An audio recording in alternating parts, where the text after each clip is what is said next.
what do global allies often miss when they try to support queer communities in high threat contexts?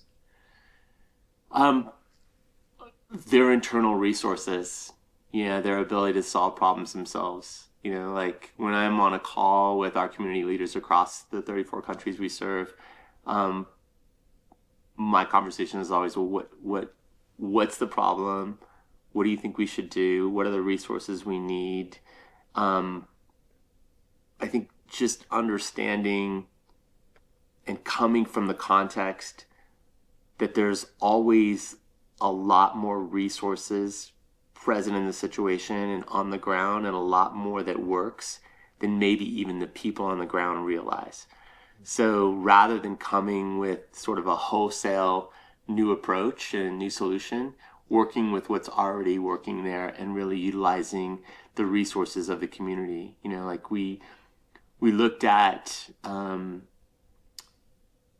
Kenya how when someone was assaulted, kidnapped, raped, arrested, um, how we could respond to that situation. And what we found is that the community already had an infrastructure of letting each other know through,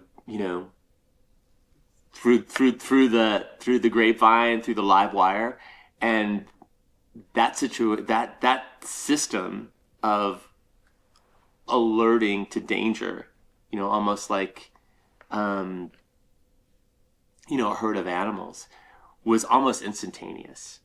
And all we needed to do was make sure that there were resources when there was an alert. So just realizing that there's a lot of adaptability and a lot of innovation and a lot of creativity that already exist in communities where you think there isn't an infrastructure. There's infrastructure. There's infrastructure everywhere. There's infrastructure in refugee camps. There's infrastructure in marginalized communities that are living in disparate places. There is elements and resources to be harvested there. So I think just asking the right questions and utilizing the existing resources for the most efficient interventions. Hmm.